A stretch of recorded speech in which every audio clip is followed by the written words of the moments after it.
स्वागत है आप सभी का हमारे खास बुलेटिन गंगा सवेरा में। आपके साथ हूं मैं दीपा वाफिला। इस बुलेटिन में आज हम बात करेंगे यूपी की पल पल की बदलती सियासत की, वो सियासत जिसके केंद्र में शिवपाल सिंह यादव। नमस्कार, मैं हूं आपके साथ जया मिश्रा। शिवपाल अब क्या करने वाले हैं? क्या वो भारतीय जनता पार्टी में जाएंगे या उनके मन में कुछ और चलने वाला है? इसके साथ ही आपको इस बुलेटिन में बताएंगे कि आज की बड़ी खबरें क्या हैं। बिल्कुल, और उत्तराखंड की सियासत में क्या चल रहा है उससे भी आपको आज रूबरू करवाएंगे। बिल्कुल, तो चलिए शुरू करते हैं गंगा सवेरा और बुलेटिन की शुरुआत बड़ी खबर के साथ करेंगे। बड़ी खबर आपको बताएं, यूपी में हुआ प्रशासनिक फेरबदल, 4 आईपीएस अफसरों के तबादले किए गए हैं और एडीजी लखनऊ नवनीत सिकेरा का ट्रांसफर हो चुका है। नवनीत सिकेरा एडीजी उन्नाव बना दिए गए हैं, जबकि एडीजी जीएसओ रवि जोसेफ को भी तबादला कर दिया गया है। एडीजी सतर्कता अधिष्ठान बने रवि जोसेफ और अब एडीजी जीएसओ बने एन रविंद्रन। तो देखिए, ये तमाम बड़े नाम हैं जिनके तबादले किए गए हैं। नवनीत सिकेरा को एडीजी उन्नाव बना दिया गया है। इसके अलावा जो अगला नाम है वो भी हम आपको लगातार बता रहे हैं। एडीजी जीएसओ रवि जोसेफ का तबादला किया गया है, उन्हें भी नई जिम्मेदारी दी गई है।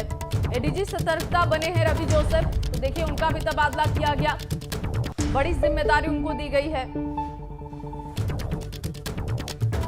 और इसी पर अधिक जानकारियों के साथ हमारे सहयोगी अनुभव शुक्ला जुड़ चुके हैं। अनुभव, ये जो ट्रांसफर किए गए हैं, जो इधर से उधर अधिकारियों को किया गया है, उनके बारे में तफसील से जानकारी दें। अनुभव, आवाज आ रही है आपको? बिल्कुल, अब अगर हम कहें तो सरकार, देखिए बिल्कुल सरकार ने शपथ भी ले ली है, मंत्रियों को विभागों का बंटवारा भी हो गया है और इस तरीके से अब देखिए ये तो शुरुआत है। तमाम सारे अफसरों के तबादले होंगे, ना केवल आईपीएस अफसरों के बल्कि आईएएस अफसरों के भी तबादले होंगे। खुद एवीपी गंगा ने दिखाया था कि कैसे जो अलग विभागों में अपर मुख्य सचिव हैं, जो प्रमुख सचिव हैं, उन सभी लोगों के तबादले होंगे। इसके अलावा ज़िलों में जो डीएम तैनात हैं, जो एसपी तैनात हैं, उनके भी तबादले होंगे। और अभी देखिए कल देर रात ये 4 तबादले किए गए। नवनीत सिकेरा अभी तक लखनऊ में थे, अपर पुलिस महानिदेशक, अब उनको भेज दिया उन्नाव पीटीएस में। इसके अलावा रवि जोसेफ लोकपुर जो अपर पुलिस महानिदेशक जीपीओ थे, उनको भेज दिया है लखनऊ में ही जो अपर पुलिस महानिदेशक कार्यालय अधिष्ठान कहलाता है, वहाँ पर उनकी तैनाती की। धर्मेंद्र सिंह को आप देखिए पुलिस उप महानिरीक्षक थे, रूल्स मैनुअल्स में थे, अब वहाँ से उनको हटा के चुनार भेज दिया गया है पुलिस उप महानिरीक्षक आरटीसी बनाकर।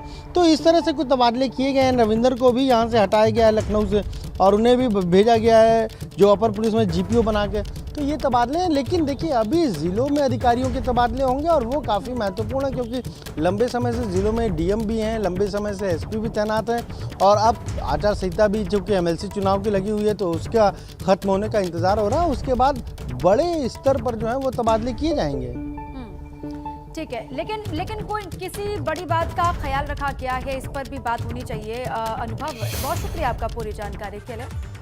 और ये जनरली होता है, अनुभव ने जानकारी दी कि होता है और भी और जो अलग अलग जिलों में कप्तान हैं उनके भी फेरबदल दिखाई देंगे आने वाले वक्त में। अब आगे बढ़ते हैं, बात करते हैं शिवपाल सिंह यादव की। अखिलेश यादव से नाराजगी की खबरों के बीच में कल देर शाम शिवपाल सिंह यादव ने मुख्यमंत्री आवास पर जाकर के सीएम योगी आदित्यनाथ से मुलाकात की और इस मुलाकात के कई सियासी मायने भी निकाले जा रहे हैं। बताया ये जा रहा है कि दोनों के बीच करीब 20 मिनट तक बातचीत हुई है। शिवपाल यादव के जाने के बाद प्रदेश अध्यक्ष स्वतंत्र देव सिंह और जेपीएस राठौर सीएम आवास पहुंचे थे। अब इस मुलाकात के मायने क्या हैं, ये तो आगे आने वाला वक्त ही बताएगा, लेकिन सीएम से मुलाकात करने से पहले उन्होंने विधायक के रूप में शपथ भी ग्रहण किया। और सूत्रों के अनुसार पिछले दिनों दिल्ली गए शिवपाल की भाजपा के शीर्ष नेताओं से मुलाकात भी हो चुकी है और जल्द ही और नेताओं से भी मुलाकात के कार्यक्रम उनके बताए जा रहे हैं। हालांकि इसके मायने क्या हैं ये आने वाले समय में पता चलेगा, लेकिन इस वक्त सीएम से मुलाकात को लेकर शिवपाल यादव सुर्खियों में जरूर हैं। अखिलेश से नाराजगी एक तरफ, दूसरी तरफ 20 मिनट तक मुख्यमंत्री योगी आदित्यनाथ के साथ उनकी चर्चा कई सियासी कयासों को जन्म दे रहा है।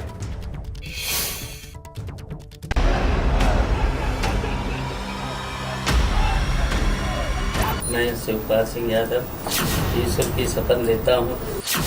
अखिलेश से शिवपाल का मुंह भंग, हार की बात बदल गए ढंग।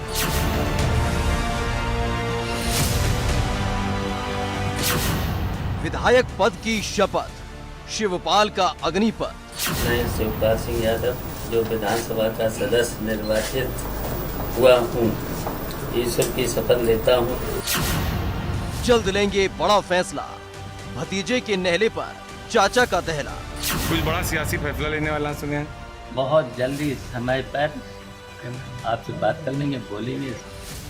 प्रगतिशील समाजवादी पार्टी के मुखिया शिवपाल सिंह यादव के इस बयान ने सूबे की राजनीति में भूचाल ला दिया है। अभी चंद रोज पहले ही शिवपाल ने समाजवादी पार्टी के टिकट पर चुनाव लड़ा था और सौगंध खाई थी कि अखिलेश ही उनके नेता हैं।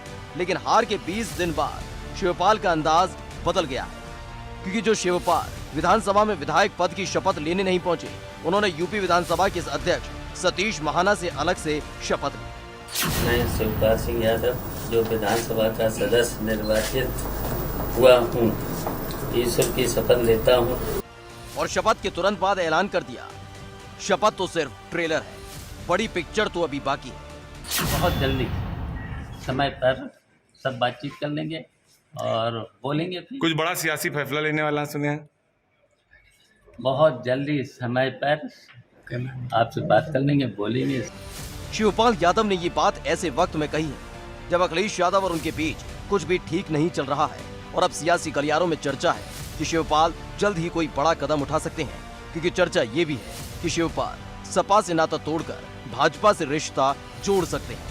शिवपाल ने भी इस तरफ इशारा किया है कि वो कुछ सोच रहे हैं और जल्द कुछ बड़ा करने वाले हैं। इस बीच भारतीय जनता पार्टी में उनके शामिल होने की चर्चाएं भी जोरों पर हैं। ये भी कहा जा रहा है कि कुछ दिन पहले उन्होंने अमित शाह से मुलाकात करने का समय मांगा था।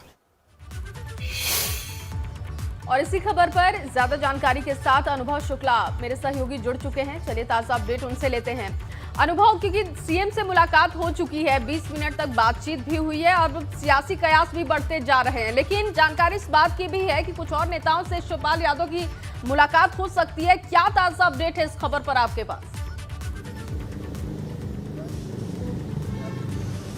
देखिए, जिस तरीके से पहले जब विधायक मंडल दल की बैठक की, विधायकों के साथ बैठक की, उसमें भी शिवपाल यादव को नहीं बुलाया, तो नाराजगी तो वहीं से शुरू हो गई थी।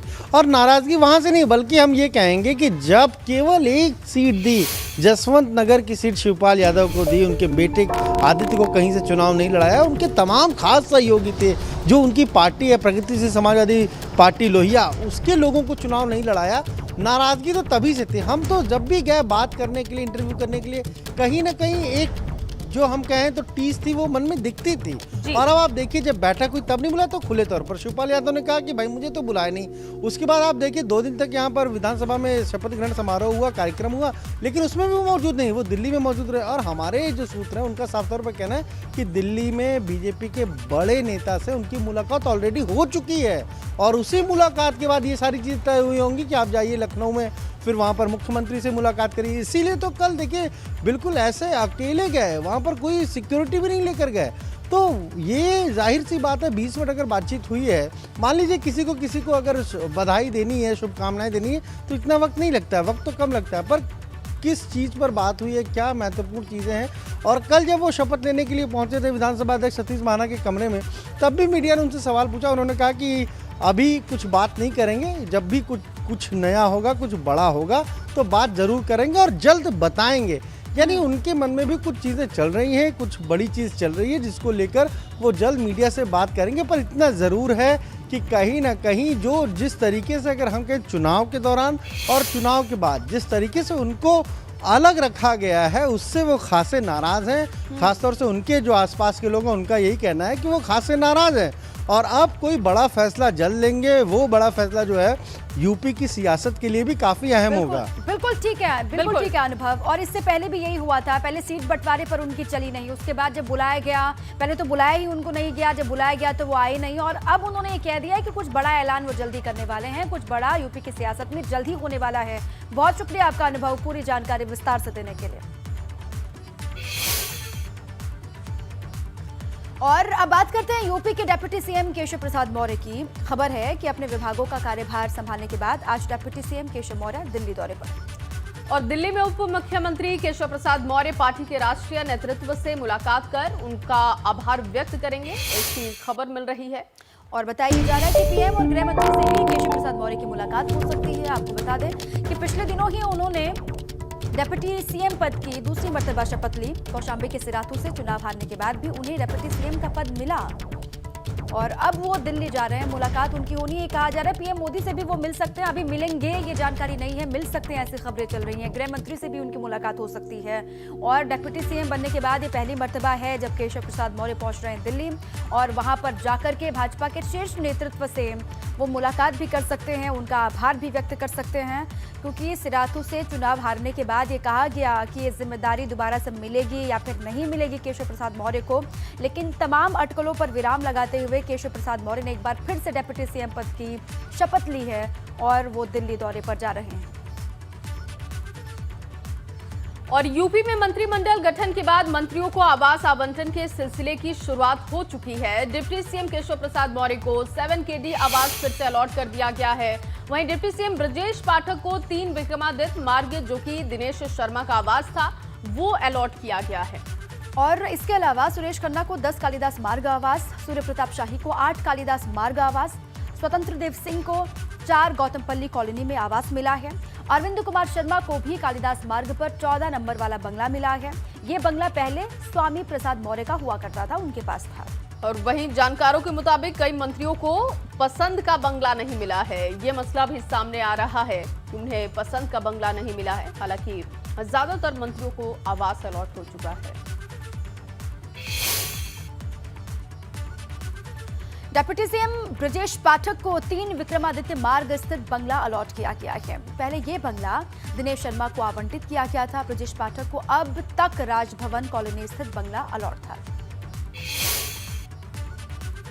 इस समय मौजूद है विक्रमादित्य मार्ग पर बंगला नंबर 3 के सामने, जो नया पता है प्रदेश के deputy chief minister Brajesh Pathak का। आप देख सकते हैं यही वो बंगला है। और अगर बात करें, इससे पहले योगी सरकार पार्ट 1 में ये बंगला आवंटित किया गया था उस समय के deputy CM doctor Dinesh Sharma को। हालांकि वो यहाँ पर रहे नहीं, लेकिन ये बंगला उनको आवंटित किया गया था आधिकारिक रूप से। और उससे पहले अगर हम जाएं इसके इतिहास में, तो सपा सरकार में आजम खान को ये बंगला आवंटित था। अब ये आप देख सकते हैं कितनी बड़ी हवेली है, कितना बड़ा बंगलो है ये। और अब ये बंगला आवंटित किया गया है वर्तमान सरकार में उप मुख्यमंत्री बनाए गए ब्रजेश पाठक को। तो ये उनका नया पता होगा, यानी जो पुराना पता था ब्रजेश पाठक का, यहाँ से कुछ ही दूरी पर जो राजभवन कॉलोनी में हमने आपको दिखाया, वहाँ से बस कुछ ही मीटर की दूरी है जहाँ पर ये बंगला उनको आवंटित किया गया है। तो जितना बड़ा पद, जितना बड़ा कद, उतना ही बड़ा बंगला अब उनको मिला है। कैमरा सहयोगी हरिओम के साथ शैलेश अरोरा, एबीपी गंगा, लखनऊ। और आगे बढ़ेंगे, खबर आजमगढ़ से है, जहां आजमगढ़ में माफिया ध्रुव सिंह कुंटू की मुश्किलें बढ़ती जा रही है। गैंगस्टर एक्ट के तहत मामले में कुंटू समेत 11 अपराधियों के खिलाफ दोष साबित हो चुके हैं और अब इनके लिए आगे कार्रवाई शुरू कर दी गई है। और हालांकि इनमें से 2 की मौत हो चुकी है, लिहाजा कोर्ट आज सभी 9 दोषियों को सजा सुनाएगा। ये मामला 2013 का है। जिले की जीएनपुर कोतवाली पुलिस ने गैंगस्टर एक्ट के तहत सभी 11 आरोपियों पर कार्रवाई की थी। आपको ये भी बता दें कि पूर्व विधायक सर्वेश सिंह सीपू हत्या मामले में ध्रुव सिंह कुंटू आरोपी है। और अब देखिए 11 दोषियों से जिन पर कार्रवाई होगी, क्योंकि दोष साबित हो चुका है। और इसमें यह भी जानकारी है कि 2 की पहले मौत हो चुकी है।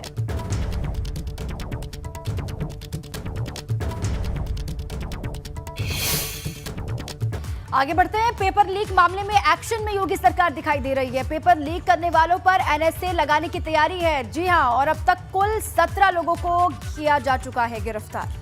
और अब इंग्लिश का पेपर दोबारा से 13 अप्रैल को होगा और 13 अप्रैल को सुबह 8 बजे से पेपर होगा। प्रदेश के 24 जिलों में रद्द हुआ था पेपर और देखिए इस पर एक्शन लिया जा रहा है। एनएसए लगेगा उन तमाम लोगों पर जो दोषी पाए जाएंगे इस पूरे मामले में। और अगली तारीख भी आ चुकी है कि अब ये इंग्लिश का पेपर कब होगा, तो आपको जानकारी दे दे, 13 तारीख को यानी कि 13 अप्रैल को ये पेपर होगा। और पेपर लीक मामले में मुख्यमंत्री योगी आदित्यनाथ पूरी तरीके से सक्रिय दिखाई दे रहे हैं। उन्होंने एक्शन लेने की बात कही है। 17 लोगों को अब तक गिरफ्तार किया जा चुका है। और वहीं पेपर लीक कांड पर मुख्य सचिव दुर्गा शंकर मिश्र का बयान भी सामने आ चुका है। नकल विहीन परीक्षा के लिए यूपी सरकार प्रतिबद्ध है। पेपर लीक मामले में किसी भी स्तर पर लापरवाही बर्दाश्त नहीं होगी, सभी पर कार्रवाई होगी। दोषियों पर एनएसए के तहत होगी कार्रवाई, अफवाह फैलाने वालों पर विशेष नजर रखें, ये बड़ी जानकारी है। और देखिए, नकलविहीन परीक्षा के लिए यूपी सरकार प्रतिबद्ध है, ये उन्होंने कहा है। इसके अलावा पेपर लीक मामले में लापरवाही बिल्कुल भी बर्दाश्त नहीं होगी, पारदर्शिता बहुत जरूरी है। दोषियों पर एनएसए के तहत होगी कार्रवाई, ये कहा गया। जो भी दोषी है, कड़ी कानूनी कार्रवाई की जाएगी, किसी को भी बख्शा नहीं जाएगा।